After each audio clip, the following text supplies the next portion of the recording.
ফের কলকাতা পুরসভায় সাপ। কলকাতা পুরসভার মুদ্রণ বিভাগের ভেতরে ঢুকে পড়ল একটা বড় সাপ। আতঙ্কে পুরসভার কর্মীরা ছোটাছুটি শুরু করে দেন।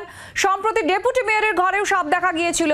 অন্য বিভাগে এবার দেখা পাওয়া গেল সাপের। স্বাভাবিকভাবেই কর্মীদের নিরাপত্তা নিয়ে যথেষ্ট সংশয় তৈরি হয়েছে। সেই ছবি আপনারা দেখতেও পাচ্ছেন সাপের। দেখুন সেই সাপ। আতঙ্কিত পুরসভার কর্মীরা ছোটাছুটি শুরু করে দেন। আর এই সাপ দেখা গিয়েছে কলকাতা পুরসভার মুদ্রণ বিভাগে। রক্তিমা আমাদের প্রতিনিধি জানাচ্ছেন। রক্তিমা, তো সাংঘাতিক ছবি, কি বলা হচ্ছে? সাপ উদ্ধার করা গিয়েছে? দেখো, একদমই সাপটিকে উদ্ধার করা হয়েছে কলকাতা পুরসভার আজকে মুদ্রণ বিভাগে। সেখানে সাপ দেখতে পেয়েছিলেন কর্মীরা এবং তারপরেই তারা বন দপ্তরে খবর দেন এবং এখনো পর্যন্ত যেমনটা জানা যাচ্ছে যে বন দপ্তরের আধিকারিকেরা আসেন এবং সেখান থেকে সাপটিকে উদ্ধার করে নিয়ে যাওয়া হয়েছে।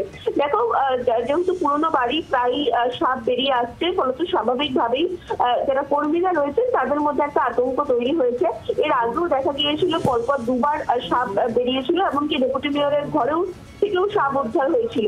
সেই জায়গা থেকে দেখো, যদিও আগের দুবার কিন্তু উদ্ধার করা যায়নি, এবারের বার বন দপ্তরের কর্মীরা আসে এবং সাপটিকে উদ্ধার করে নিয়ে গেছে।